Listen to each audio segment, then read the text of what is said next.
Hey everyone, and welcome to the NintendoFuse Podcast. This is episode 199. We're so close. This one's entitled A Year Without E3. So sad. We're going to be talking about that. We're going to be talking about a lot of news, because in spite of E3 not being here this year, there's still a ton to discuss tonight. My name is Steve, but I am also joined by Barry. Hey Barry, how's it going? Hey Steve, always a pleasure.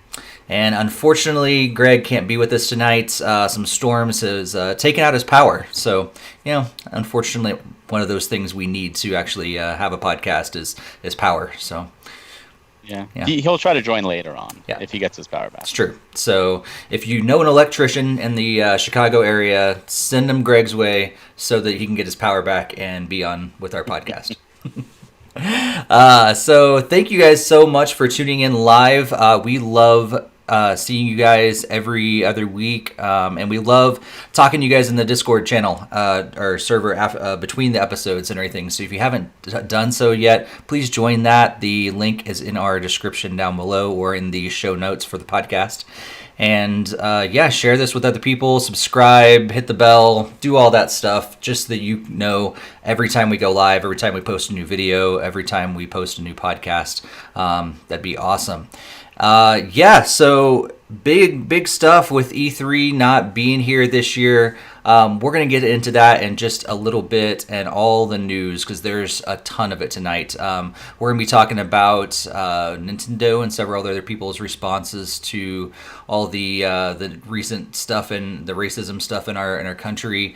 We're going to be talking about the upcoming shareholders meeting for Nintendo. We're going to be talking about some Switch sales for March. We're going to talk about recent departure in Nintendo staff.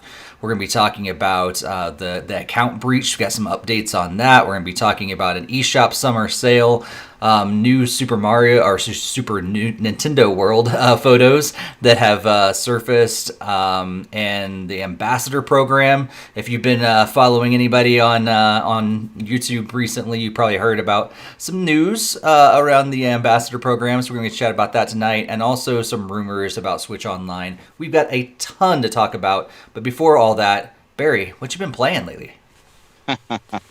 Well, I finished up Trials of Mana. Excellent remake.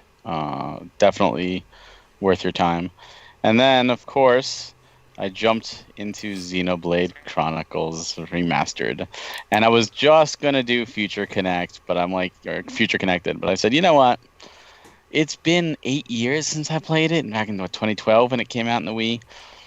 I'm going to go through it again because, it's been a while. I've been a little rusty on all the stuff. And I know some of the twists, so I can kind of, see things before they happen. Mm-hmm. And I went right through the game. I did not want to stop. Like, it hooked me again. Just still doing the quests, reliving. I remember, one part I was like, oh, yeah, that's, so far into the game. And then I get there, I'm like, wow, I got here much faster than I remembered. I'm like, oh, I'm only on chapter 7 of 17. I'm not I'm halfway. So there was a lot of things I forgot. Some areas it was like, oh, you're going here. I'm like, I don't remember ever going to a place like this. And then I got there, and suddenly these memories just start come flooding back to me. They were somehow hidden in my subconscious. And I'm like, oh my God, how could I forget about this? I remember doing all this. It was so weird. Still excellent. I still do think the battle system in 2 and Torna is better, but I still agree that both of these are 10 out of 10 games for me. And I did finish it. I didn't go back after finishing it to do the extra stuff, go back in and continue on and grind to fight some of the super bosses, which I have done in Xeno 2, because I was so anxious just to get into Future Connected, which I've been looking forward to. And I'm honestly at the very end of it. I'm literally at the portal where it's if you continue onwards, this is it. So I've done all but one quest or 2 quests I'm still working on. Explored the area. And here's the kicker. This is a smaller game. This is actually smaller, in my opinion, than Torna, because it's really one zone. It's the Bionic Shoulder that was cut from the game. But I'm 13 hours into this. So this one zone, which there is a second zone, but you don't really do much in it. But it's merely this one zone and all the quests and stuff. just doing it all, exploring it, experiencing it, is longer than a lot of main games that come out. And that's, to me, is incredible. The story is cool. It's kind of weird because some parts of it almost feel a little fan fiction-y, even though I know this is done by Monolith. It kind of does suck that there's only really two main characters from the main cast that are there. The rest are not part of the story. They're referenced. You got two new characters, which at first I was like, did we really need two new characters? But I fell in love with them. Like, the writing is just so well done on them, and they're so cute. I'm really hoping that this ends in some kind of jaw-dropping moment, like, oh my god, because they hinted that this is going to determine the future of the series, of the Xeno series. That's why it's called Future Connected. And obviously, when the first game came out, it was just the first game. But now, going back to this, Xeno X and Xeno 2 and Torna all exist. So I'm really interested to see where they finish it. And I do know that the developers want to continue making Xenoblade games. They sell well enough. So I'm super excited about that. And I think anybody who hasn't played this, original or not, is truly missing out. And in our latest playcast, my co-host there hadn't played it. They're playing it now and are truly in love with the game. And I'm like, thank you. Now, if only Steve and Greg would do this, we'd be in a good spot. Really missing out, I'm telling you. Hey, like, at least I've played Xenoblade games. Like, Greg's totally, like, abandoned it altogether. Boggles my mind because he loves RPGs, and that does boggles my mind.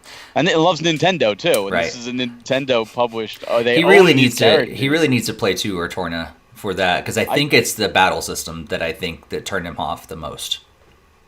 The battle system in 1 it's not my favorite. It's serviceable. It works. But the truth is, if you put it on casual mode, which I beat it on normal. I beat the game on... I was going to switch to casual. I didn't. I kept it on normal, with the exception of one of the final bosses. One of the phases, I just kept wiping, and I was like, all right, you know what, screw it. At this point, I'm just going to switch to casual and then switch back. I think if you just do that, you can just enjoy the game and enjoy the story, because the story in the game is unbelievable. It is just a truly great story with a lot of things that you don't see coming but make sense. And of course, it's a 10-year-old game. So it's one of those things where, like one of my co-hosts was like, oh man, I played like the Final Fantasy VII remake and they did all this cool stuff, and then I started Xeno and I was like, oh well, they have the same stuff here.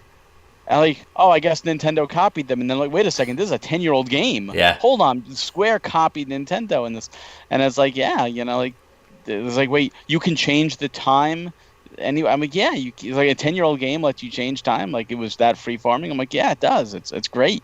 Like, the Xeno games have always been, I feel, ahead of their time, and especially if you like Breath of the Wild. I mean, there's open worlds to explore. It's well worth it. Other than that, the same usual Dragalia and Mario Kart Tour and Final Fantasy 14. Although, due to Xenoblade, much less, and Animal Crossing still logging in, but daily. It's more like, at this point, it's like, I'm only logging in because I have to log in, but I really want to continue Xeno. So now that I'm at the end of Xeno, I will finish it. I would finish it tonight, but the podcast takes precedence, so I will finish it tomorrow. Because of that, we'll see where I go next. Nice. I did play also. One of the things we're doing on the Playcast is we're doing these under $1 challenges. Oh yeah. Where we find a game under $1 and we have to play it. So last week I did a game which I believe we talked about on this podcast, just like in the upcoming thing called Ski Shoot or Ski Shooter. Oh, Ski Sniper. Ski Sniper. Yeah. Did you play it? I played it. I was this close to buying it the other day, and I decided not to. It was like 49 cents. Yeah. And it is not that great. The aiming is pretty terrible, but when you hit one, it is just the most horrific thing you could think of. It's like Mortal Kombat with the X-ray and all that stuff. And I'm like, wow, like this is just a terrible game. Like I just did it out of sheer curiosity, and I still don't know how Nintendo approved of this getting on their eShop. Yeah. This is just, there's no story. It's literally you're just picking up rifles and you're just shooting at skiers going down ski slopes and doing jumps, and it's like, wow, like what a terrible. It is one of those games that I just looking at. I really want to know why. I really want to know what possessed Right. them to make this ski sniper. I also went back to Bloodstained Ritual of the Night. There was an update on that, so I did that. It's pretty good. The update is pretty good, but it's one of those where um, you don't really have like you can only heal in the save rooms, and like it was like, all right, you know what, this is fun for a while. You can cheese some stuff, but after a while, I'm like, you know what, I'm just done with this. I played the game, I enjoyed the game, and for me, that was good enough. Yeah. But yeah, I'm trying to remember what I did. Another under $1 game. It was like a fishing game, a game where you played a fish going upstream, and it was like an endless runner. It was like 11 cents or something, or 9 cents, and it was a ton of fun. I was like, wow, this game actually has depth. The depth. It's like, wow, I'm playing this. Depth, because And it's fish in the it water. does have depth. You die. But I also did Rolling Gunner as well, which is coming out physically from Physicality Games. It's a shmup made by X-Core members. Really cool arcade shmup. It's all about the high score. You could honestly just, because it's like arcade, you could just like put in infinite quarters, so you can beat the game. But it does have a casual mode. It's bullet hell. If you like that kind of stuff, I do recommend it. So those are the main games I played, but Xeno is absolutely number one. Cool. If you're watching along live, make sure you do let us know what you've been playing, or if you're watching after the fact, let us know in the comments as well. I have been playing, of course, Rocket League, but yeah, I've been nothing really new in that. So just my current quest to get to Diamond is the next goal, and it's not going well. I feel like every time I progress, I was telling my wife the other day, I need to find someone that I can play with a lot that's like on my level or slightly better, so that I can ride with them. Because if I keep going after random people, and it's just like 3 steps ahead, 2 steps back, 4 steps ahead, 5 steps back, and it's just like up and down, and it just depends on who my teammates are. But one of these days, I'm going to eventually get to Diamond, and then hopefully to Champ level. I don't think I'll ever hit Grand Champ, but and then Animal Crossing has been a really interesting experience the last several days. About a week ago, I decided to do a lot of terraforming, and the next thing I know, I'm like doing a lot of work. It's not, I won't say a lot, like it's not like some of those like amazing islands that are out there, and honestly, Barry, it's not even close to yours, but I did a lot of work to hone things in exactly how I wanted them, and with that, like I realized that I think the design I'm going to go after is just it's an actual, like, I wanted to look natural. I wanted to look like an island, like Animal Crossing Island. So nothing way out of the, out in left field or anything, but I want it to just look like it should, but also I'm going after efficiency as well. So everything is like straight lines and like stuff like that. And so I was clearing out trees the other day, and then all of a sudden I thought, you know what, I'm going to finally build that rock garden that I wanted to. I decided that after I cleared out a lot of trees. So that means I had to put a bunch more mannequins in everywhere than I really thought I was going to have to before. If I would have went after that first, it would have been a lot better. But I spent a really long time placing mannequins around my island, and I am waiting to do it naturally instead of time jumping and everything. So that's going to be, in general, it should be a natural 6 days. Except for when I woke up today and realized that there was one spot in the middle of a flower garden I have next to my house that I totally forgot about. And right there was a rock in the middle of it. And I'm like, dang it. So I had to get that away. So now I have to wait another. It's kind of annoying. This is why you do the little trick to at least alleviate, because that's how Nintendo works. Yeah. Well, oh well. But the good thing is that I'm probably wasting a lot less time in Animal Crossing now, which allowed me to play some other games. So I played actually some more Save Your Nuts. I unlocked the rest of the different game modes and different levels that we didn't unlock the other day. And let me tell you, it's incredibly easy to do it. Really? Yeah, I just had to play single player, and I put it on the easiest mode, and I just flew through all of them and unlocked all the modes probably within like 15, 20 minutes. Wow. So now I have all of them unlocked, and we'll definitely have to play again because there's some more that are pretty fun. I'm a big fan of the soccer and the basketball one. Awesome. But yeah, there's a couple others that are pretty fun. So I'll do a follow-up game chat. there's a lot more depth to that game, I think, because when you do open up all those, and I think I unlocked all the different characters, the additional animals and stuff like that too. So that was fun, and and I did get Clubhouse games, so played a little bit of that as well. Played How are you liking that? I like it a lot. It doesn't. I think it's similar to. I'm having a similar experience to where like Super Mario Maker to Super Mario Maker 2 though. Like it doesn't have that for whatever reason. I loved and played so much of the original Clubhouse games on DS, and maybe it just was the time in my life, and it was on DS, and I ended up getting my wife one as well. Actually, we were just dating at the time, but I ended up getting her one, so we played that a lot together and everything.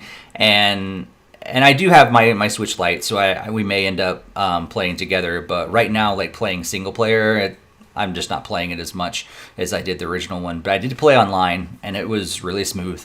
Like I had no problems at all. Match made like really quick and no lag, nothing, no issues at all with online. What games were you playing? We played Texas Hold'em and played Mancala, and I think there was another game that I played, but I can't remember. I know a lot of people have been playing bowling, and they say like it's better than Wii Bowling. Yeah, I've heard mixed reviews about that actually, because some people have said that, but then you don't have as much. Like there's certain aspects I think that are missing from Wii Bowling, if I remember correctly. But overall, I've heard it's really smooth and the Joy-Cons work really well. But yeah, I've only played the games. That's probably a downside with it. I wish I could play the bowling and other games with my Pro Controller, because that'd just be great. And like I get why they would do that, but I also wish that I could just sit back and lounge and play instead of having to detach my Joy-Con, get up out of my seat, and actually, do that. Like, sometimes I just want to be lazy, Nintendo. Sometimes I just want to be lazy. And can I just, hit the button like that to bowl? But yeah, overall, it's been fun. Yeah. That's the next thing I'm going into. Nice. I'm gonna be doing Clubhouse. Nice.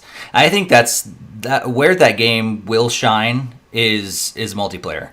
So once you do get it and everything, I'm sure we're gonna have some game nights and things like that on our Discord and stuff like that. I think that's where this game is totally gonna shine is in the multiplayer. So, but yeah, that's what I've been playing. So before we get into the big news. Like the whole list of stuff that I had talked about earlier. Barry, how you doing without E3 this week? It's surreal. Yeah. This is the time of year. I look forward to E3 more than I look forward to the holiday season. And maybe that's because I don't have kids right now. And I'm sure when I have kids, things will probably change. But without kids, this is my Christmas. This is what I look forward to.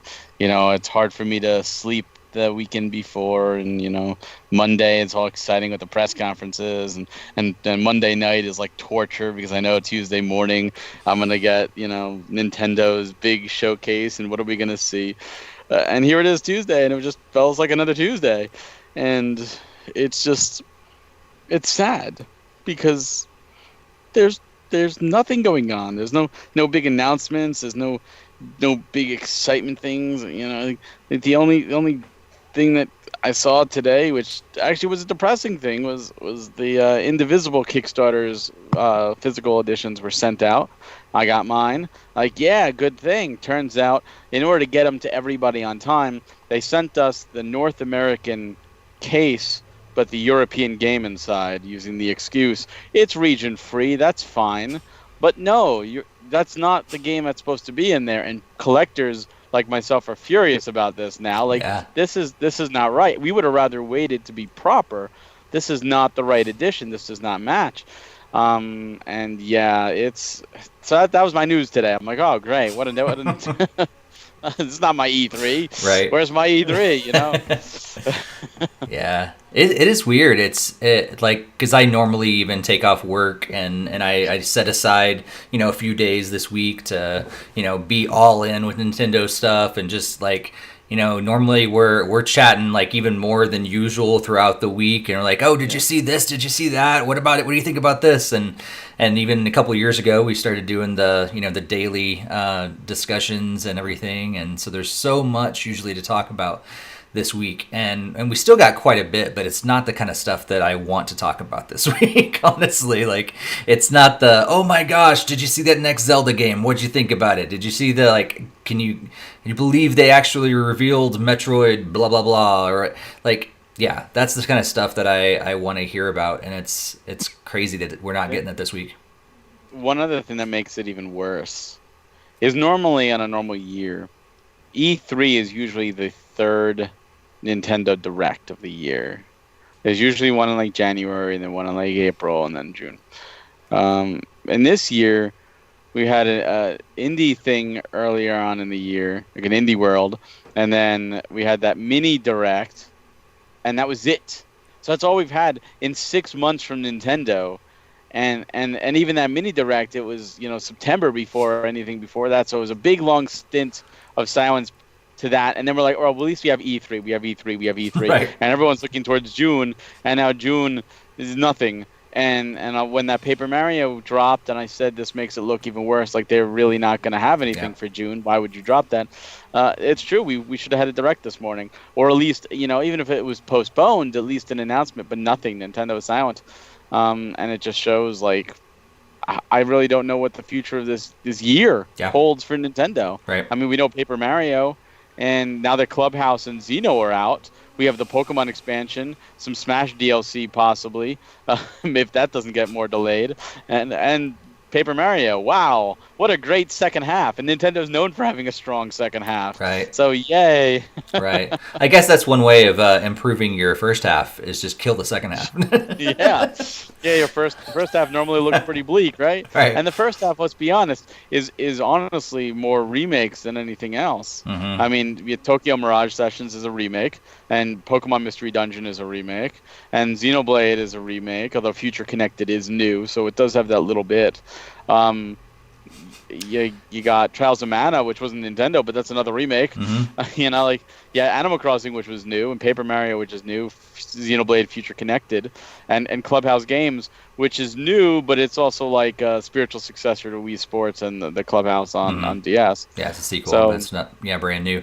And even and even other games that have been rumored, like all the different Wii U games coming over, like Mario 3D World, things like that, are again remakes, or ports, stuff like that. Yeah, it's weird. So Animal Crossing and Future Connected and Paper Mario are the only real new things thus far this year, and Paper Mario is not even out yet. Yeah, that's next year. But let's be honest, like there's enough Animal Crossing content to last us the rest of the year. But yeah, it can't just be an Animal Crossing machine this year, if that's all they have to rely upon. And I think that's crazy, like, because we should be getting, even like you said, the Smash DLC news, at least figuring out what ARMS character is coming, right? And we haven't heard a thing. So it made it seem like we were going to find out in E3. Yeah. And so I wonder, like, and I hate saying this, but you've said this before, Barry, like, do they have anything to show off at this point? Because Like, it'd be great if, hey, in lieu of there not being an E3, direct this year, here's a few of the things that we were going to show off and drop those. But we got Paper Mario a couple weeks ago, and that was about it. So, like, Nintendo made a big stance about how important E3 is to them and how much they love going and how it's part of their business strategy. And when E3 was canceled, that was their time to say, you know what, E3 may be canceled, and we understand that there are gamers all over the globe that are upset about this, so we're still going to go out and do a Nintendo Direct then. And it's not like we just had a Nintendo Direct, what do we have to show off? They didn't. They had one mini, and back in March. It's June. That's it. Yeah. They either don't have anything, or everything they have is too early for them to show off, and it makes you wonder, what were they going to do? Say E3 wasn't canceled, what would they be showing? They would be showing Paper Mario. Mm-hmm. They would be maybe showing off the Smash Arms character. What else was Breath of the Wild 2? More footage, maybe Bayonetta 3, maybe we got Metroid Prime 4, maybe. Oh, that's another game that's coming. Wonderful 101. That's another port. Yep. it's like full of them this year. Yeah. I don't know what they would be showing. I don't know what they would be doing. I wish I did. I wish I could get inside their heads. All I know is Doug Bowser is not doing a great job thus far, in my opinion, as head of NOA, and I feel that they should have done something, because I know their fans are interested. They know their fans want stuff. And yes, Animal Crossing is selling extremely well, but you can't ride that forever. People will want more, especially your hardcore gamers. Mm-hmm. This is the time to capture, especially with competing systems on the verge of coming out. This is when you want them to say, hey, this is why you don't need a PS5 or an Xbox X. This is what you need. You need to stay with the Switch, and here's the great stuff that's coming that you'll be able to play. And instead they're like, you got Paper Mario. Bye.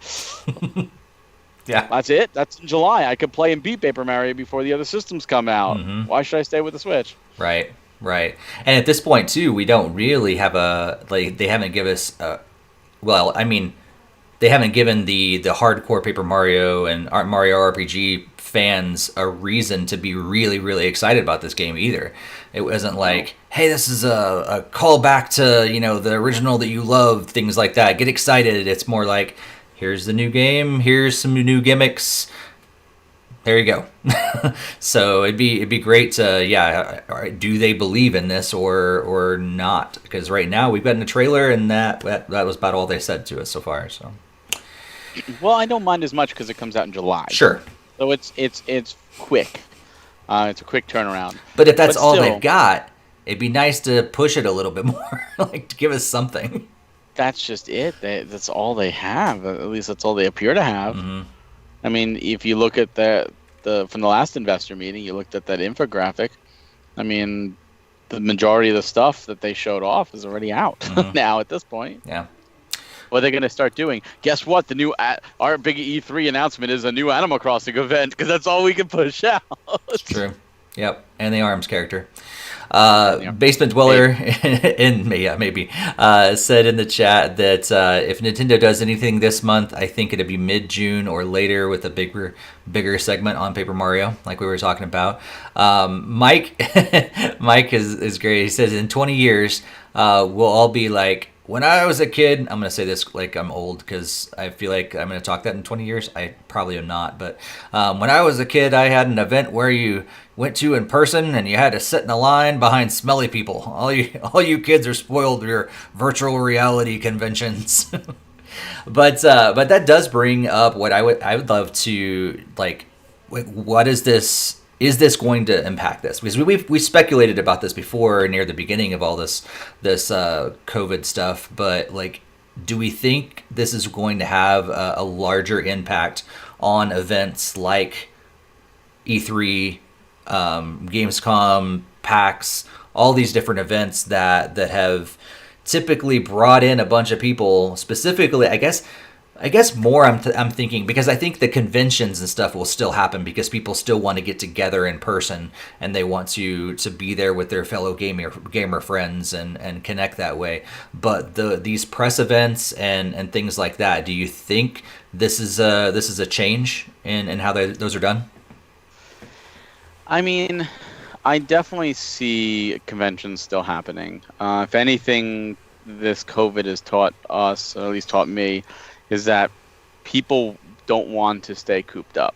People are dying to get out of the house. So to go to conventions, it's part of what's considered normal. They want to do that. Plus, a lot of people who go to the same convention see the same people there. They see their friends, and it's their time of year to see their friends when they can put aside everything and just play games and hang out.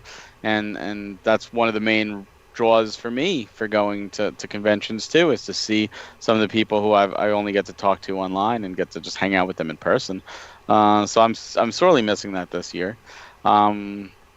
As for like press events, I can still see them happening, but I can see them are going digital for press events.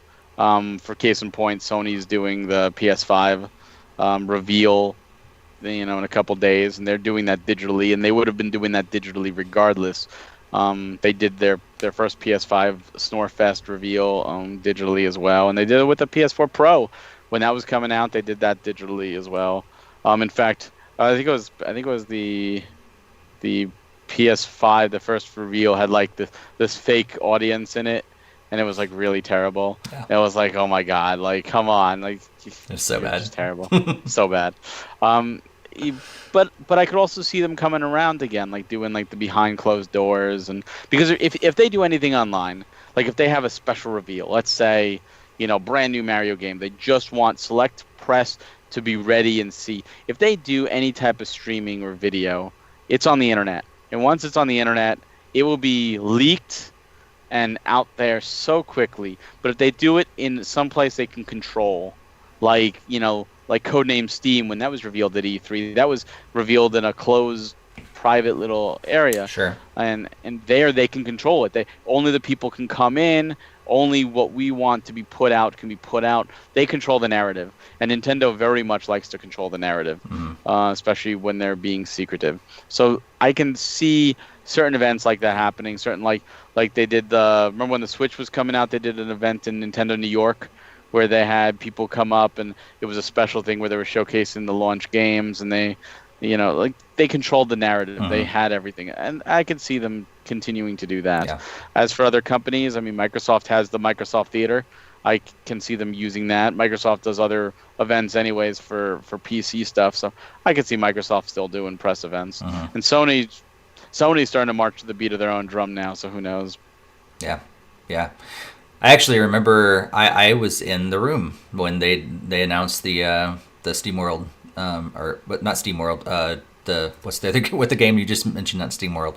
Codename Steam. Codename Steam. Yeah, I forgot that I was in the room that time.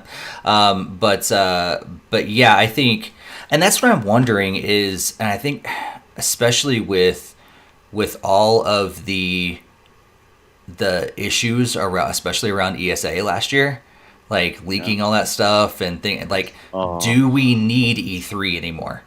Or maybe of course, like we've talked about, we're lamenting the fact that it's not happening this week because it's such a big thing.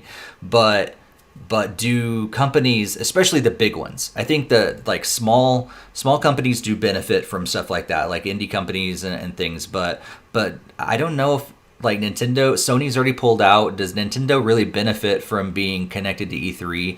Microsoft's been doing its own thing, like you said. So is there a huge benefit for them to do that, or can they just do their own private events to invite them in, probably spend a whole lot less money, and just do it that way moving forward?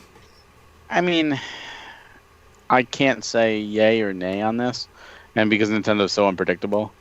I mean, if you remember, Nintendo used to do Space World, and that was fantastic. And they pulled out of doing that. They stopped doing Space World. And for all you that are listening that are younger, that was Nintendo's own convention. Nintendo had their own convention where they showcased brand new stuff. It was E3 level stuff too. It wasn't just here's one new thing. That's where the GameCube was revealed, and Wind Waker was revealed, and the tech demos, the first Zelda, GameCube deck demo was there, and oh man, the Meowth party in Luigi's Mansion were showing off. Such a great event, and you look at E3 now, and Nintendo goes all in. I mean, their booths are not lazy. They're like a Disney World. It really is. They're yeah. insane. So I think they love the party. I think they love the spectacle of it. They do the treehouse. They talk to people. Nintendo's a very social company when it gets to these type of events. So I think for them, they enjoy it. And maybe this is just me as an older, gamer talking, but it seems like when I personally get set in my routines, I don't like to change them. And I think a lot of people are like that. I think a lot of people like their routines. And now you look at this year, and you have all these other events happening. Jeff Keighley is doing an event, and IGN's doing an event, and there's the New Game Plus Expo coming out, and like we had the Wonder Direct not too long ago. Like all these things are coming out, and none of them are honestly resonating with me.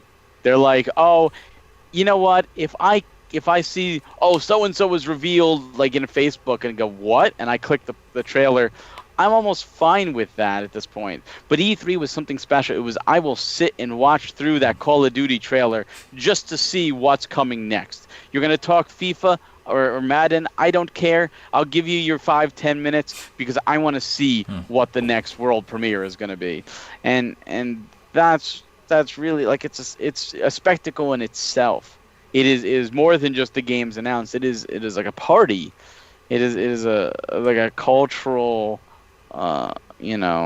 a truly cultural event for gamers of our generation that follow the industry, not the casuals that just, oh, whatever, I'll find out later on, but the ones that have followed it for years and years and years and can remember the different press conferences. Like to them, and to us, it's really more than just a show. Yeah. And that's really where it's missing. That's really where it hurts. And I'm sure all these other events are going to be great, and whether they continue next year, I think that would hurt from E3. But the other aspect is E3 brings outside game journalism there, and that is important. USA Today is there, and Newsweek is there, and Time is there, and like all these publications that don't normally talk video games are there. So they are going to be printing articles about the future of video games to readers who aren't necessarily following video games consistently, and that can bring in brand new audiences, and that is super important.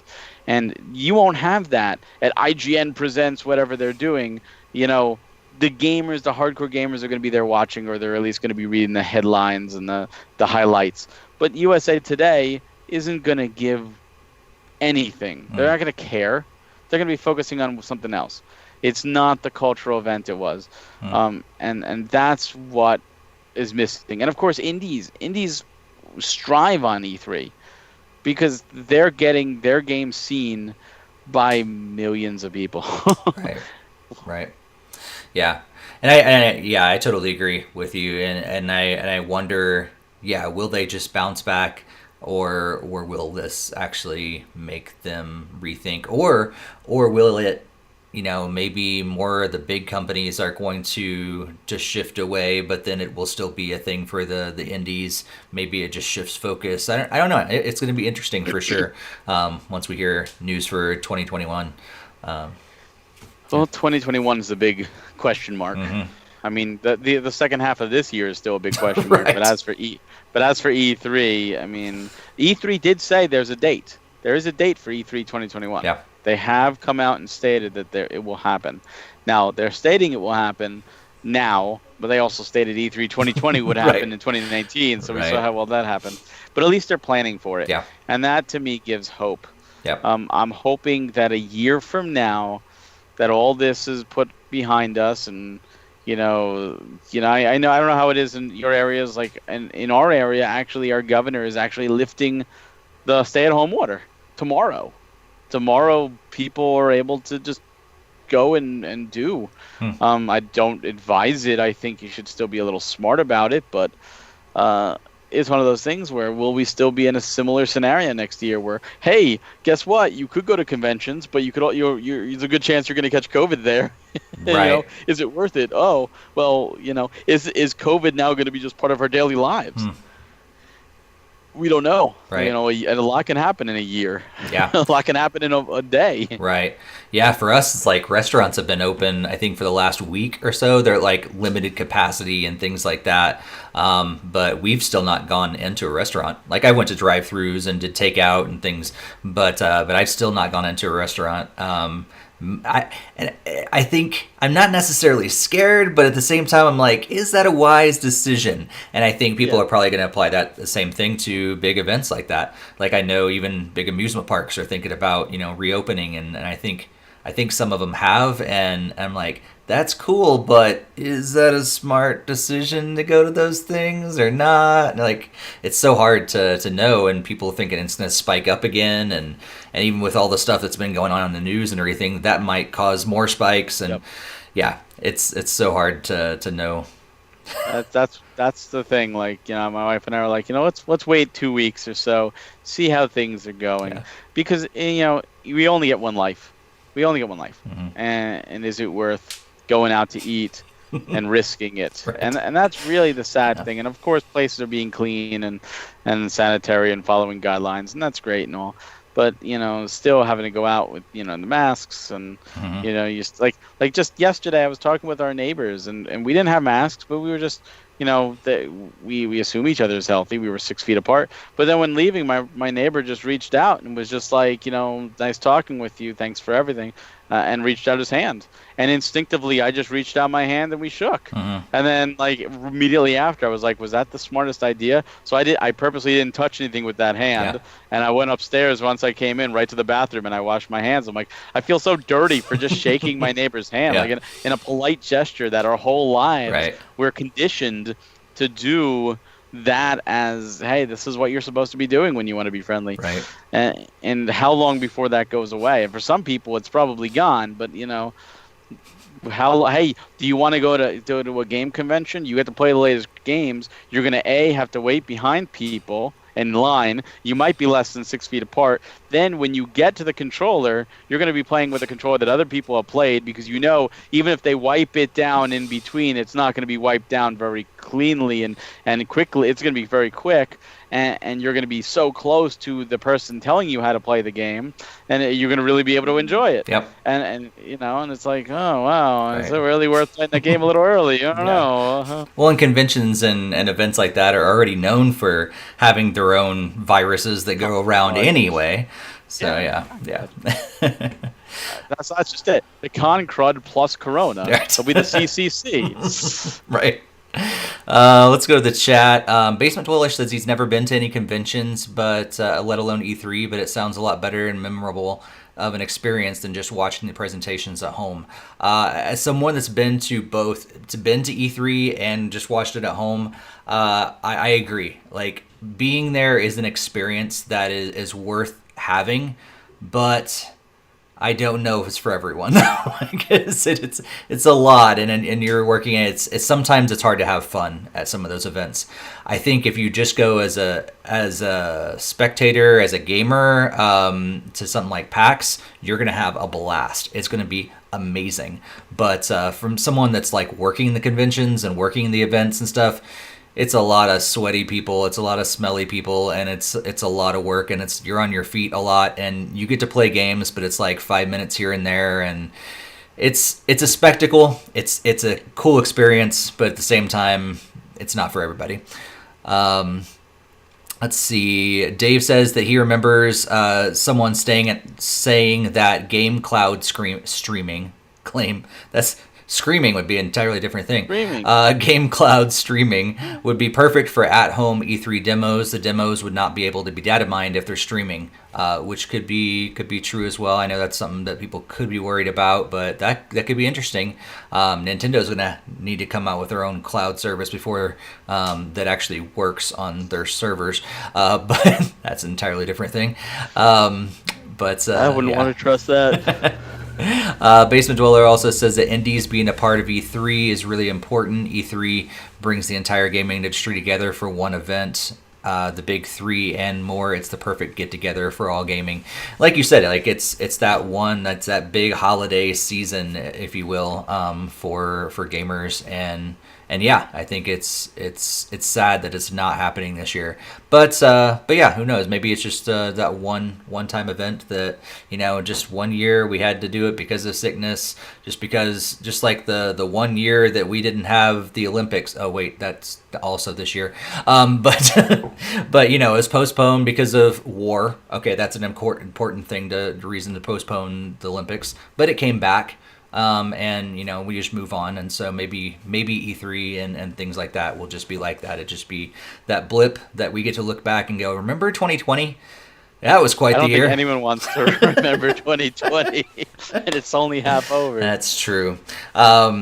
Speaking of that, we do want to I want to hit this quickly, only because it is pretty sad news, and it's not really connected to gaming at all. But as we go through the giant list of news stuff earlier, here at the top of this list, I do want to mention the George Floyd's death recently. That's really sparked a lot of the racism stuff in the United States and really around the world. It's been just at a really, really high level, stuff that's existed for a really long time, potentially forever. But our awareness has just been really, really heightened from all these acts recently in the news.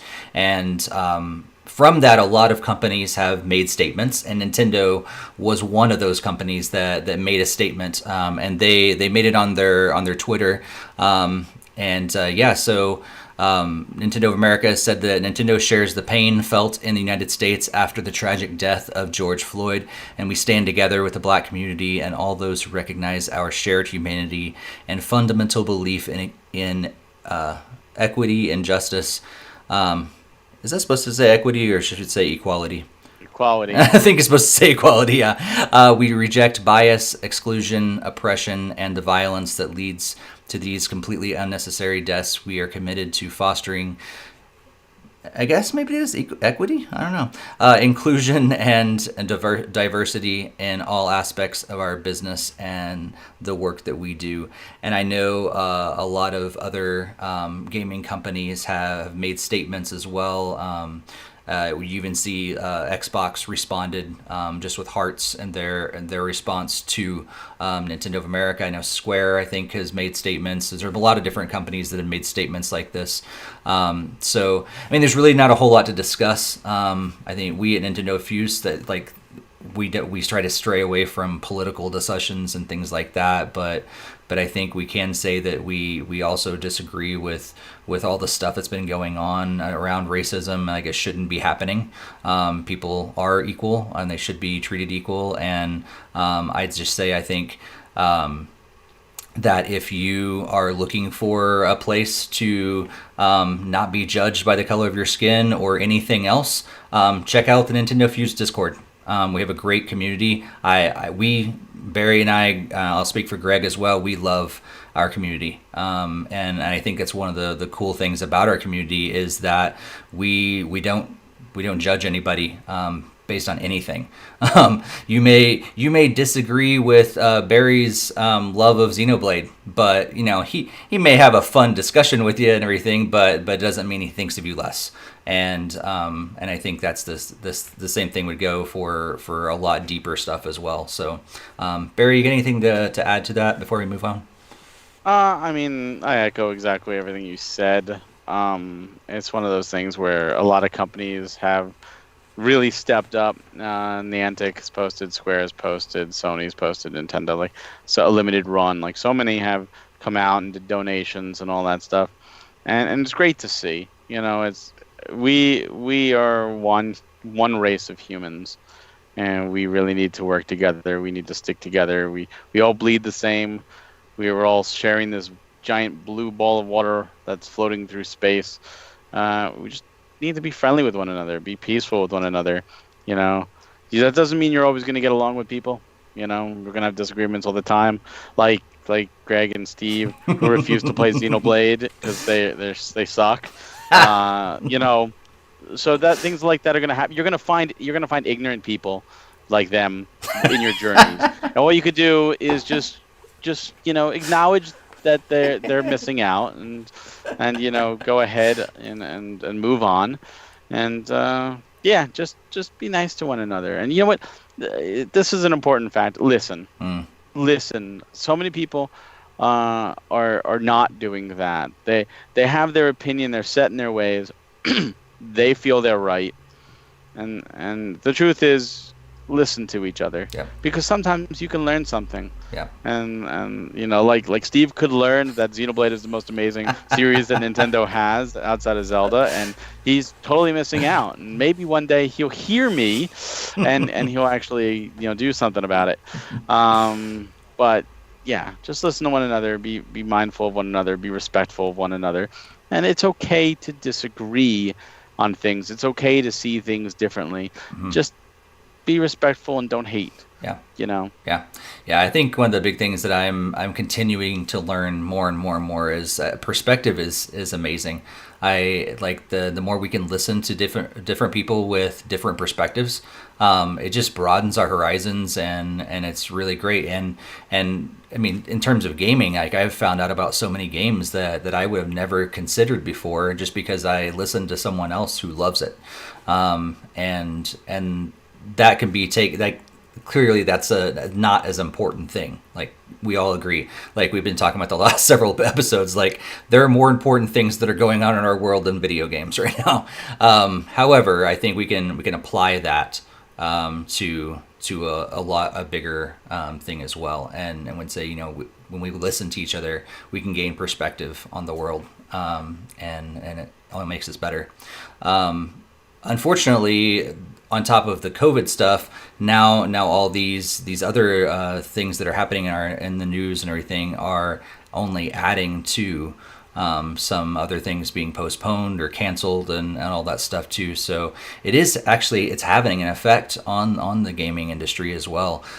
So yeah, there's, like I said, and like we've said, maybe we just need to listen, and maybe it's our time to shut up and move on to other news. But yeah, we just wanted to at least acknowledge that, especially because Nintendo acknowledged it, and several other gaming companies did as well. Yeah, let's move on. And Nintendo's 80th general meeting of shareholders is going to be happening on June 26th. So be right after our next podcast. And My Nintendo News reported on it just the other day. And essentially, there's going to be a lot of different things that are going to be taking place, different measures that are going to be implemented because of COVID and everything else. It's going to be much shorter.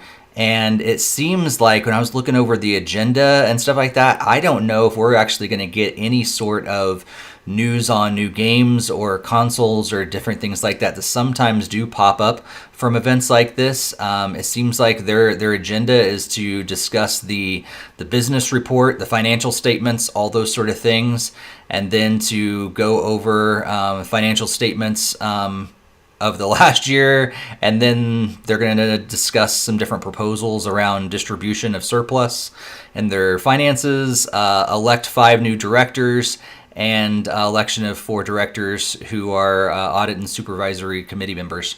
And that's about it. So I don't know if there's a whole lot to say about this, Barry, but yeah, it seems this is yet another thing that sometimes we get some news from, but it's probably not going to happen this year. No, and this is really just more of a structural meeting. This is not a gaming related one. Mm-hmm. And the internal workings of the company is interesting, but I don't think they're going to be like, so and so is going to be appointed to this position, and so is being appointed to this position, and Mother 3 is going to be released in the United States, and so is going to be appointed to this position. It's not going to be like that, so it's not going to happen. Right. So one of the things they may be discussing, or probably will be at least, I don't know if we'll get specific numbers, is the information on how many Switches they've been selling. So Nintendo Everything reports that there, I guess, are some news. This is not official news yet, but reportedly Nintendo sold 4.2 million consoles worldwide in March. So that brings the total to 55.77 million so far, if that is accurate. But that's a lot of Switches, and we're still selling out, and there's not a Switch in sight anywhere except for maybe a Switch Lite every once in a while. But 4.2 million. Is that the rest of the Switches in the world? Like, are they all gone now? Well, they're supposedly still making, the best of their ability, and who knows, maybe with this, everything going on, it will be more, pick up the pace kind of deal. Because I know they haven't been able to manufacture them at regular intervals, or the regular rate, because of social distancing the workers and all that stuff. Mm-hmm. So, and that's going to impact sales. I mean, whatever Nintendo sells at the end of this year, there's going to need to be an asterisk and be like, affected by COVID. Mm-hmm. It would be possibly be more. Yeah, that's true. I wonder. Yeah, I don't know. It's total speculation because we have no idea. But I wonder, because I know some people that have actually went after one because of COVID. That they actually went and bought one, that they were kind of on the fence before, but because they're stuck inside, they decided, oh yes, I definitely want to get a Switch because I'm gonna need something to take up my time. So it could be affected on both ways, and we have no idea how it really is affected. The only thing we do know is that they're still selling out like crazy. Moving on, another news story is that Kirk Scott, who has been the kind of face of the indies section of Nintendo, Everything reports that on his tweet from last week, I believe, that he's going to be leaving Nintendo. So Damon Baker left Nintendo at the end of 2018, and Kirk Scott took over, kind of headed up the indies effort. He went to social media on his Twitter, I think it was, or Facebook, one or the other, and I think it was Twitter, and he said the following: "I am no longer working at Nintendo. The past 5 years have brought incredible joy from working with all of the amazing indies, and that work will continue. Since February of this year, the events we have all experienced have crystallized my thinking. I'm tired. Opening doors for minorities, being inclusive, and enabling success for everyone in the indie space will be a priority for me. It brings me joy. I can't wait to continue this work with all of you.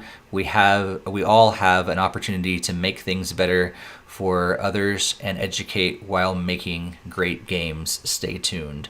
So it seems like he's really, it doesn't seem like there's any hard feelings. He just really wants to be passionate about that area of the gaming industry. And I say more power to you. I mean, it seems like he's really found his niche that he really wants to pour into. It'd be weird not seeing him because he's been like that face of the indies and stuff for the last couple of years. But I'm sure they'll find someone else. But it's really cool to hear that he's becoming really passionate about that area of gaming and is going to pour into it even more moving forward. Yeah, I'm sad to see anyone go. I liked him. I liked his presentations. I know he's done a lot of good work with indie studios, and I'm happy to hear that's going to continue because, and the reality is, it's great that he's working for Nintendo, but the work he's done is so important to indies, and it's great that he's not leaving the industry. Right. And I'm sure the indies he's going to be working with, because of his relations with Nintendo, I'm sure a lot of them will find their way on the Switch or whatever next Nintendo hardware. And maybe he wants to spread his wings a little bit. Maybe he wants to work with some stuff that's exclusive to Steam or to Microsoft or to Sony, and that's cool. Let him build up his relations because he seems like a really nice guy. I did some time reading through his Twitter, and I thought he was a really, really cool, down to earth guy, and I'm happy for him. Yeah, yeah.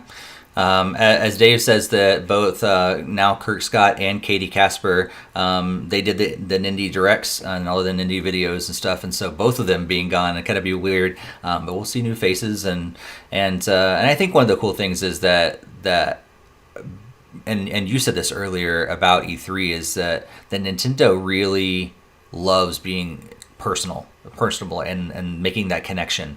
And I think that's one of the hard things with Nintendo is when people like this leave, it's like, I never knew Kirk. I never had a conversation with him, but I felt like in a way I kind of knew him a little bit because they really strive to make that connection through stuff like that. And it is sad to see people go. They're like, oh man, I really liked him, and I really liked what he was doing for Nintendo and the indies stuff and everything. But yeah, I'm sure they'll find some more great people, and we wish Kirk the best in all his efforts, because we love, like, if you've listened to us and heard us talk at even just one episode, you know that we love indie developers around here, and so for another person to be an even stronger voice in that area, that's awesome. Absolutely. So, let's move on to unfortunate news. Of all places, comicbook.com is reporting that Nintendo's account breach that we reported on a few episodes ago, maybe our last episode, I think it was, or 2 episodes ago, there was originally about 160,000 accounts that were breached. Actually, that number is now being reported closer to 300,000, so almost double what the original report was, and that has to do with the Nintendo ID, the Nintendo Network ID, that was breached and everything. So the big thing is, remember to put on your two-factor verification for all your Nintendo account. Make sure you go in there. Make sure make sure that people aren't haven't accessed your account and all that sort of thing. But yeah, almost double what we originally thought about that. Barry, what do you got to say about this? It seems like I mean, it's bad news. Yeah. It's the best way to put it, and it sucks. And I feel for everybody that had their account breached. I hope that the people are caught, but there won't be. And I hope this sends a message to Nintendo to beef up their security, and maybe stop being so archaic in some of the ways they do things when it comes to accounts. We don't want to buy Mario 3 for the 4th time. We just want one unified account. Right. Yeah. So I heard, I was watching, I think it might have been RGT 85, or someone was talking about it earlier today when I was watching his video, and he was saying that a lot of people have been buying V-Bucks for Fortnite is actually how they've been using these the account breaches and everything, which is, of all things to go after. You have access to someone's account, you buy a bunch of V-Bucks on Fortnite instead. So just because weird. Fortnite is life. Come on. It's true. For some people, it is. I stopped playing because I'm not that good. All right, so let's move on. Another news story on the positive side. GameSpot, not to be confused with GameStop. GameSpot is reporting on Nintendo has their blowout sale on the eShop this year, and they just kicked that off. It's going to run until June 17th, and that's cool because that usually coincides with E3, but they still are doing that this year in spite of E3 not happening. And they have up to 50% off some of the best games on the Switch. So games like Super Mario Party, New Super Mario Bros. U Deluxe, Mario Tennis Aces are all down to $42. Donkey Kong Country Tropical Freeze is also down to $42. And even games like The Witcher 3, Dragon Quest Builders 2, Dragon Quest 11S, a lot of those games, they're all marked down quite a bit. So yeah, there's a giant list of games. The big thing is, if you are into digital copies of games, make sure you do check out the eShop, because there's a lot of games that are on sale right now. Games that maybe you've been on the fence about for a while, but now it's on sale, so you're gonna go after it. So yeah, Barry, any thoughts around that? I know you're not a digital fan, so no, I'm not a digital sales fan. like But this get you excited. there's some games worth playing. It doesn't get me excited, but I know it gets other people excited. I see some fantastic games on that list, like AI, the Somnium Chronicle is there, Diablo 3 is there, Dragon Ball Xenoverse 2, Layton's Mystery Journey, on top of the the Nintendo titles. Some great titles. And if you're a digital gamer, look, if you could save some money and play these great games, save some money and play these great games. Mm-hmm. The nice thing is, I'm not against digital. I'm against digital only. If it's digital and physical, I'm fine with that. Play the way you want to play. So if this is how you want to play, by all means, save money, play these great games, because it's more important that you have fun. Yep, for sure. And there's a lot of games on there. Mike said that he just bought Ni no Kuni today, and I was just looking at the list, and that is normally $50 in the United States, $20, so $30 off. Wow. In Canada, that's probably like knocked it from $300 down to $200. Mike knows we make fun, have good fun about the Canadian prices up there. Dave says he's interested in Cuphead, $5 off right now. I highly recommend Cuphead. However, just realize that it's a difficult game. Yeah. Still waiting for that physical to come out. Has it been confirmed? Yeah. Okay. They're waiting for the last DLC or something. Okay. That's hopefully you get it soon. I don't know. Do we have news about the last DLC? Not to my knowledge. Okay. I'm sure COVID isn't helping. Yeah, sure. I haven't even made it through level 3 on the game, so DLC is not really going to be affecting me right now. It's amazing that Cuphead's one of those games that looks so much easier than it actually is. When you see people do playthroughs, I'm like, oh, that'd be a breeze, and then you get into it, you're like, oh no, it's so misleading. Dave also says that he thinks Kirby Star allies need to be lower price, I'm guessing. That and Basement Dweller says yes, Canadian prices are fun. So nice. Let's move on to something else kind of fun. So Barry, that I think it was last episode that we found some photos of the construction of Super Nintendo World in Japan. Yes. And that was pretty exciting for us. And we put out a call. I remember putting out this call and said, hey, we need to get some aerial photos of this. Mm-hmm. And lo and behold, someone posted on their Instagram, and I contacted them, and they gave me access, and they said, yeah, feel free, share it and everything. So we reposted it. I put it on our blog, and about 12 hours later, they say, hey, Universal Studios contacted me. We need you to take those down, or they asked me to take them down, so I need you to take them down as well. I'm like, oh man. I was like, so they're really cool photos to see it from a helicopter, actually, I think is where he took those from. But what we haven't seen yet is some images here. I'm going to show off on Twitter, and this is from @LCA Studios _USJ. And these are some photos from the ground. So it's pretty cool to see these photos from the ground, and what you see in them are fake rolling hills that lead up to Super Nintendo World. But it is, I don't know, Barry. I am so I want to be there right now. Just looking at these photos, it's so cool to see how this could actually look in real life, or like how this actually does look in real life. I mean, see Bowser's Castle, just the detail on it, and how it all comes together, and just those pipes. Like, I can't help but just look at this and go, like, this is like a Mario game brought to life. Like, I want to be there right now. Like, take me there. Like, open it up, make COVID go away. Like, I want to go to Universal Studios Japan right now and be in Super Nintendo World. Barry, when we can buy our tickets, let's go now.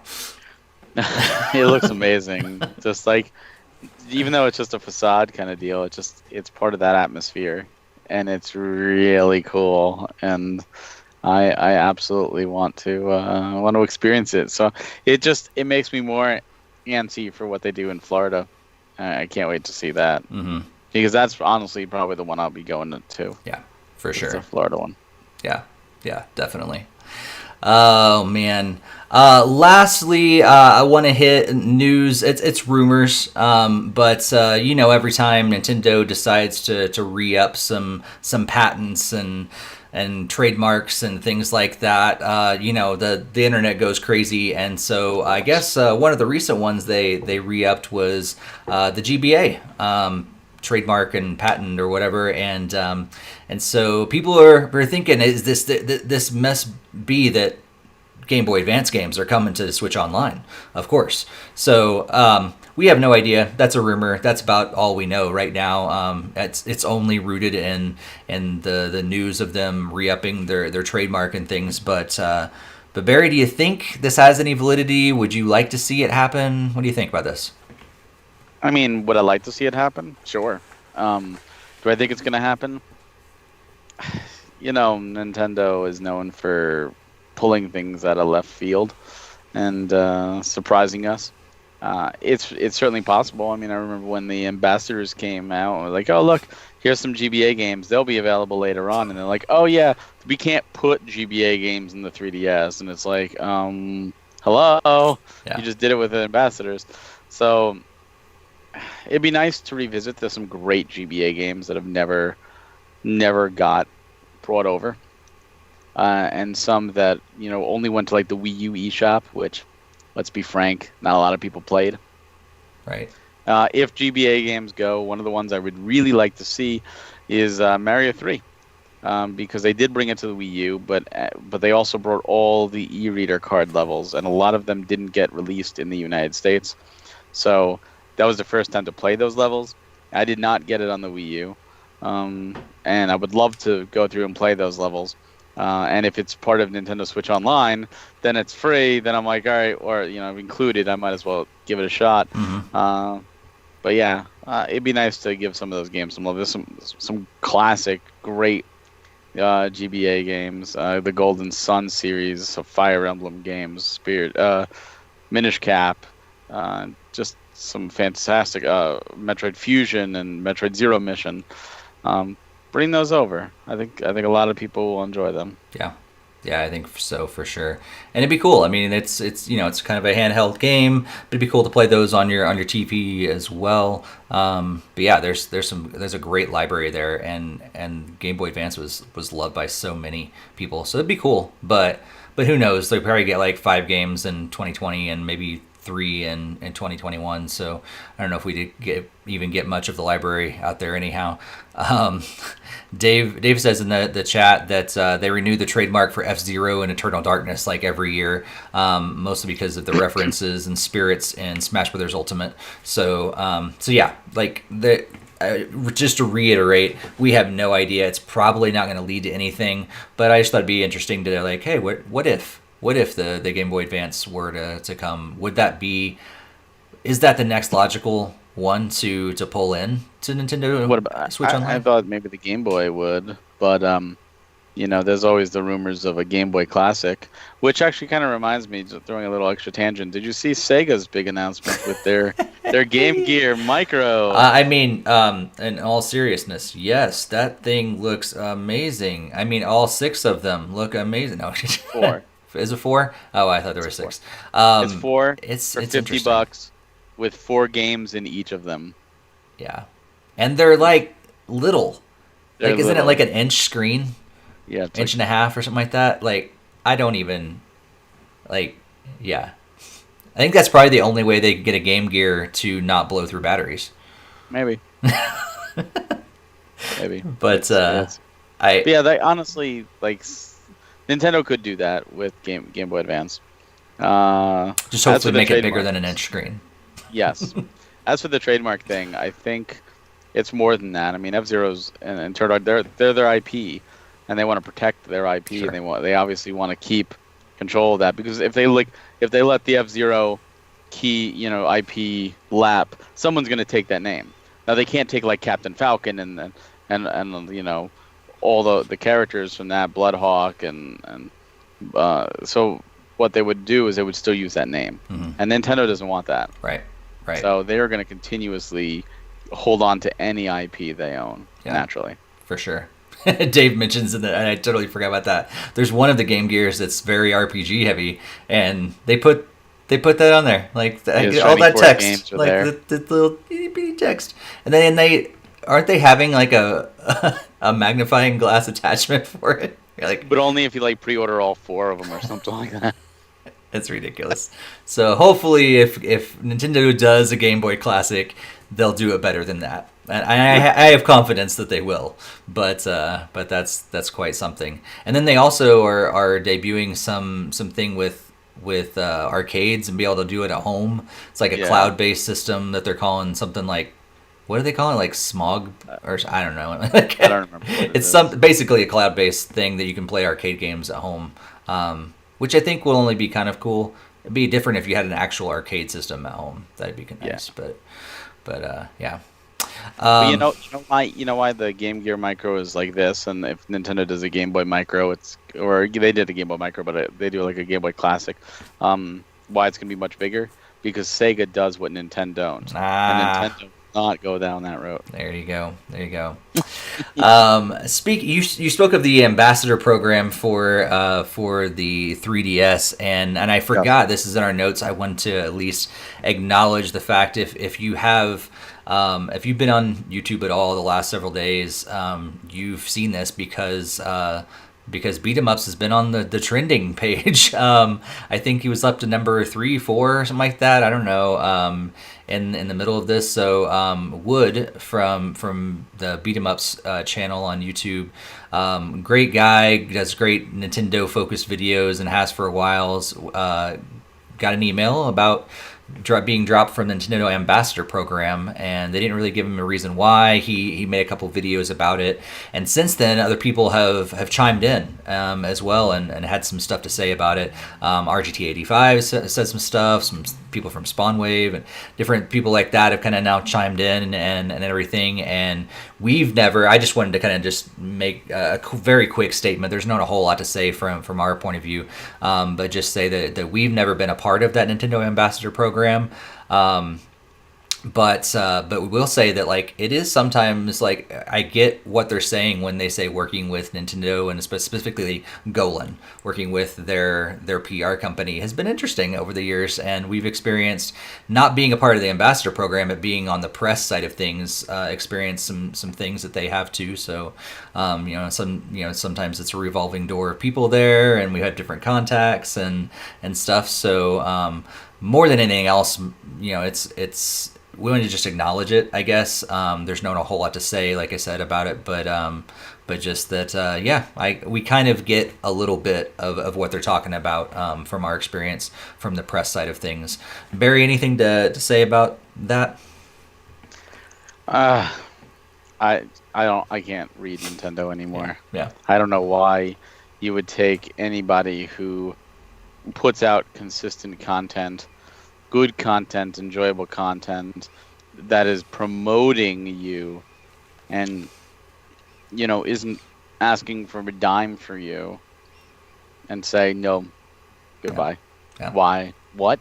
No, that's free advertising. Yeah. Free advertising, and you're making people happy. Nope, bad things. Yeah. Kind of weird for sure, but we've given up, as Barry said, we've given up trying to understand Nintendo a long time ago.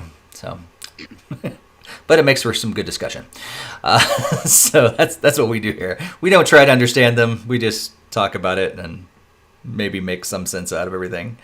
So before we move on, I do want to thank you guys so much for tuning in, and just remind you to stay tuned to our social media. If you're not following us there, make sure you do that at NintendoFuse on Facebook, Twitter, Instagram. Join our Discord. We would love to carry on that conversation with you. If you haven't subscribed, do that on YouTube. If you haven't subscribed on your favorite podcast app, whatever you listen to this on, make sure you do that as well.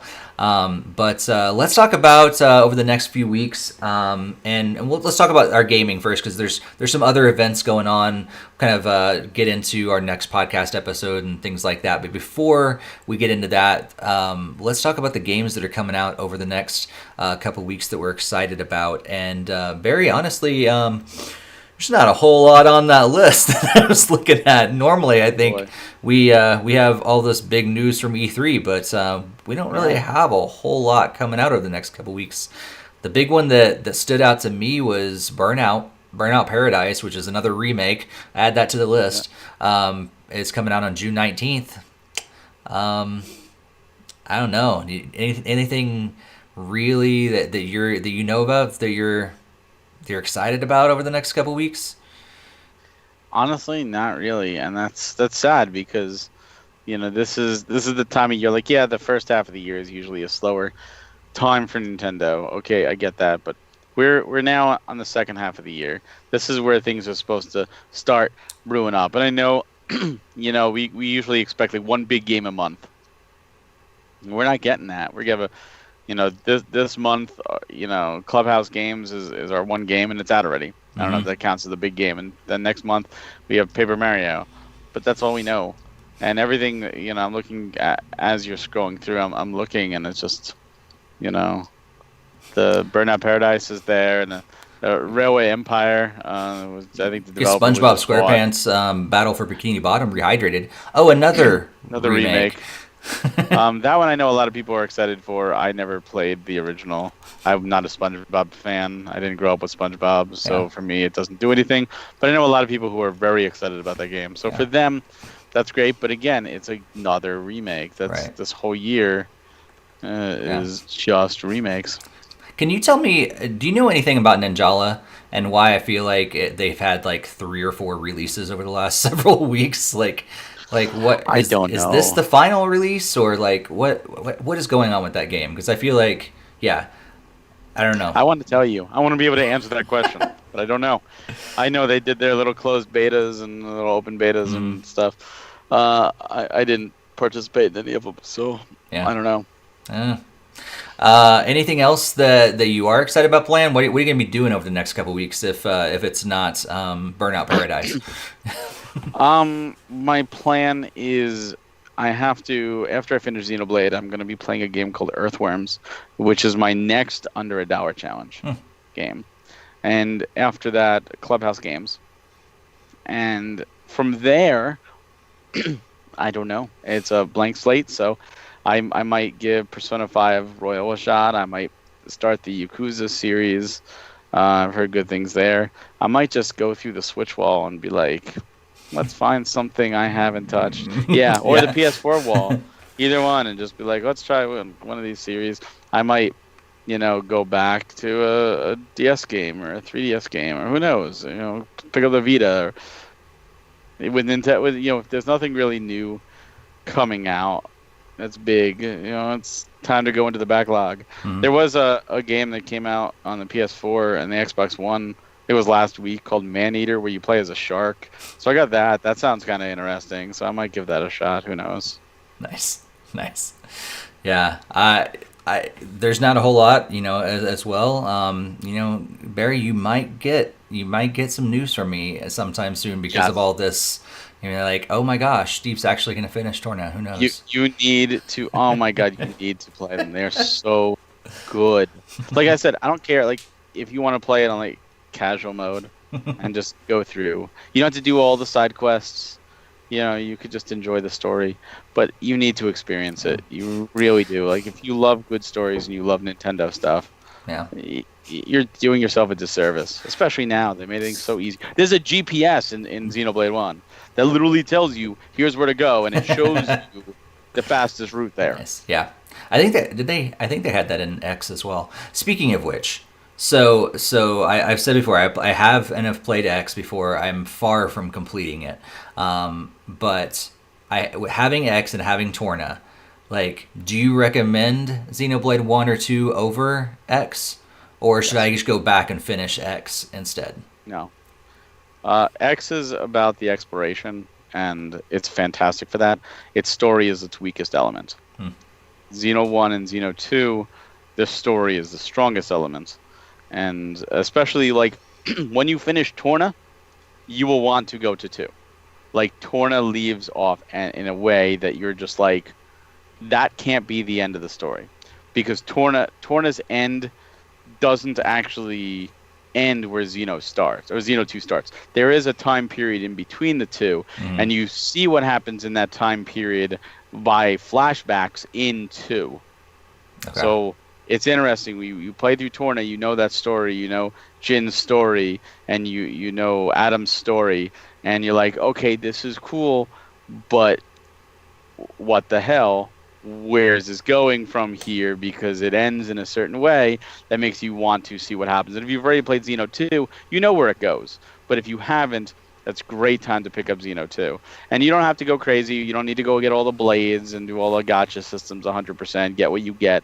But there's just so much to that in terms of open world exploration and story and adventure that you're honestly doing yourself a disservice not enjoying it. And yes, it does. I will say this. Xeno 2 starts off slow.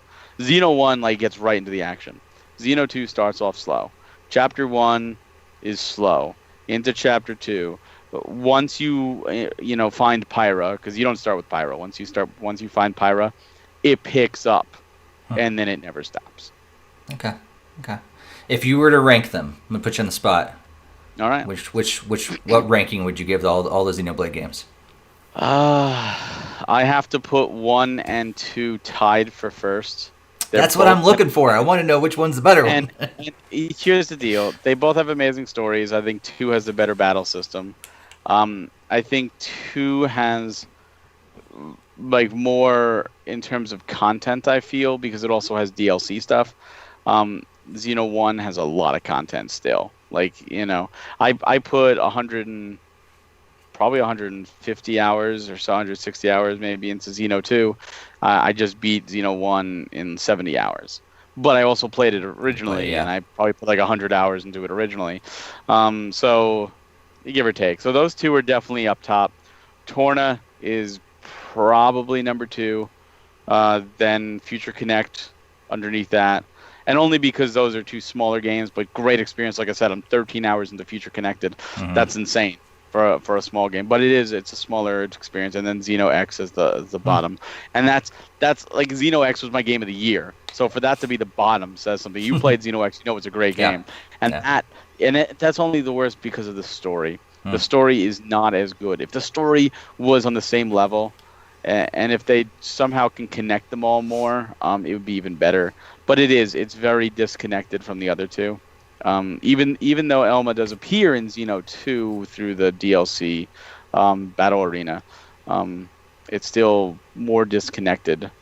And when you get to the connection between the first 2 games, it's such a oh my god connection, and I'd love to talk about it. I'm not going to spoil it, but it's also one of those connections that is so good and so genius that it makes sense, but you don't miss anything by only playing one of the games. And that takes a lot to do. Yeah. And that could be because Xeno 1 was originally just written as a standalone, and then they decided to incorporate. But the way they incorporated it works so well, and it answers questions that you might have from Xeno 1. And if you play Xeno 2, like you beat Torna, then do Xeno 2, you're going to get to the point in Xeno 2 where you're just like, it's going to make sense in the Xeno 2 storyline, but you're not going to make the same connection to Xeno 1. And then if you play Xeno 1 and you get to that point, which I'll be honest with you, that point for Xeno 1 is in the ending. That point for Xeno 2 is before the ending, but it's late in the game. Okay. But like when you get to it, you're like, oh my god, like that makes sense. That's cool. And it's so good. And I want to talk about it, especially with you. You need to play those games. So that's going to require a lot of time. But but hey, maybe I actually will have it in the next couple weeks. Nintendo's not giving you anything. New Nintendo's games. saying, please play Xenoblade. That's what it is. We're not giving you an E3 presentation. We're not giving you any new game until next month. Clubhouse Games is a filler game. Just play from the side, but we just gave you Xenoblade Chronicles Remastered. Or the Definitive Edition. We gave you Future Connected, a brand new scenario, and you still have 2. And I just have, I have a bunch of mannequins just sitting around my Animal Crossing island, so I can't do anything there. Now's the time to do it. And here's the thing, like that whole the relationship thing, like you were talking about in Torna, where you have to do quests to build a relationship. That's in Xenoblade 1 as well, and that's in Xenoblade 2. It's actually not in Future Connected. There is no relationship thing in Future Connected, but because it's just smaller. But it's such like doing the side quest in Xenoblades are usually quite fun because a lot of them you're doing while doing the main story. It's like kill 5 of these, collect these items, but all that you get in one town, then you need to go to your next objective, and all those enemies are like usually along the path anyway. Nice. So it's like, all right, kill them, gain experience. Yeah, and I think that's probably, I don't mind them when it's that kind of approach. I feel like it wasn't like that in Torna. There was a little bit of like, oh, I didn't even realize I needed to do that. Like there was no indication about that. Now I got to go back and do all those side quests that I don't. Yeah. I still don't think I shouldn't have been allowed to progress that far without doing those. What you're talking about, I agree. The nice thing is the maps show markers where quest locations are. Like if you need to pick up an item, it tells you it's over here. Just go get it. 2, you could put a quest as like your featured quest to help you find it. 3. Enemies. I'll show you the enemies in the map. These are the enemies you need to kill. 4, there's the teleportation in Xenoblade is so well done. Any landmark you could just teleport to, right, on a whim. You could even teleport, like certain ones, like when you teleport, the enemies respawn. So if it's like kill 5 of these enemies and there's one right next to the teleport, you can kill it, teleport, kill it, teleport, kill it, teleport, and just do that 5 times instead of trying to hunt down 4 more. And there's no penalty doing things like that. Okay. Hardest quests I think in Torna were the ones where you have to do like certain chain attacks between like different blades and stuff. Those I agree with, like make sure you smash down this particular enemy and stuff. Those gave me a little bit more of a difficulty in Xeno 2 Torna. There's also some that require finding certain things that I just have to, like the only way I've been able to find them is look for guides online, and I'm like I don't really. Like, it would have been, if I didn't go to a guide online, it would have taken me forever to find those certain things. You know what? It's worth, if that's what you have to do to finish Torna, it's worth doing to finish. Because you're right at the end of the game. Right. You're literally at the end of Torna. Yeah. So you probably only have to do, like, maybe 10 quests and you're done. Because I think there's only 50 quests in the game. Or something like that, yeah. It's not a whole lot, but I just got tired and I quit. Now's the time. Go back. Plus, doing the quest will re-get you in on the battle system. Like, you'll relearn it kind of deal. Yeah. And then you go in, and that final is just a rush. Yeah. That final part is just a rush of a period. Cool. It's just bang, bang, bang, bang. Awesome. Nice. Excitement, action. Nice. So, Barry, we're going to hit 200 episodes in a couple weeks. Yes. Holy crap. That's crazy. June 23rd, 200th episode. Unfortunately, we don't have a whole lot of E3 stuff to talk about during our 200th episode, but there are some events. I want to quickly highlight some different things that are going on, and we've talked about this before, but Vooks has a big rundown of a lot of these things that are happening in place of E3 this year. So, or some of these are in addition to what E3 was going to be. But of course, Jeff Keighley's Summer Game Fest is kind of happening all summer. So that's kind of a organic thing. A lot of different videos are going to be posted under the Summer Games Fest banner. There's also the Guerrilla Collective. Ubisoft is having an event on the 13th. Ubisoft Forward. There's the Future Games Show that's going to be happening on June 14th as well. EA is going to have an event. So EA Play is going to be on June 19th. We have the New Games Plus Expo that we talked about that in our last episode. So that's going to be, I think, is that the day of our I think the day of our next podcast? So that's going to be going on. There's also the Indie Live Expo, and that just happened, I think. I think it just happened, so it's now available. You can watch it online. So we're going to have some news to talk about over in our next podcast for sure, and hopefully it kind of fills some of the void. It's not going to be the same as E3, but hopefully we don't have a date yet. But don't forget about Limited Run is going to be doing one as well with new announcements for digital games going physical for the Switch. Cool. Last year they did like Blaster Master Zero, and I don't know if you saw, they have a Blaster Master Zero 1 and 2 pack coming physical now, up for pre-order. And if you're a fan of those games, they got like the little figures for the tanks and everything. It's really awesome. That's really cool. Nice. So yeah, there's some things going on. If you find out something that you're excited about, make sure you let us know about that in our Discord server as well. We would love to talk about all these games and that are being announced, all the different events and stuff. We'll chat about that like live basically in the Discord, but then kind of bring all those discussions to our podcast on the 23rd. So hopefully Greg will have power by then and can join in by the 23rd. Maybe Hassan will join us for our 200th episode. It's crazy. Like, I think 200. But we'll look back on the 200 episodes in a couple weeks. Be sure to join us on June 23rd, and invite other people to join you as well. Be great if you're listening to this after the fact, or you're watching it after the fact, and you never joined us live. I want to encourage you to do that, at least for the 200th episode. Let's pack the chat and just talk about all the stuff together. It's so great to interact with you guys in the chat room. Like we love talking to each other, but it's so cool to have you guys join in the conversation in the live chat. It just makes that conversation even more dynamic, and it's so cool to hearing. We talked about perspectives earlier. It's great to hear people from different perspectives and their take on all this, the gaming news and all that stuff too. So. Again, if you haven't joined us live, be sure to do that for June 23rd, our 200th episode. Barry, we're going to be 200 episodes old. Does that make you feel old? It made me feel old the once we hit that point where I've been on more than half of the episodes. I was like, because I didn't join at the beginning. I joined later. And I was like, all right, now I've been on more than half the episodes. Now I feel old. Right. Yeah, I've been here for not all 200 episodes, because I've had to miss a couple here and there, but I think it's been probably around 190 of the 200 episodes that I've been here. So that's just insane. But nobody's been on all of the episodes. Nobody's been on. Even Hassan's not made them all, so not possible. But honestly, like, we do this because it's fun and everything. But we're here still 200 episodes later because of you guys, our audience, our listeners, our community.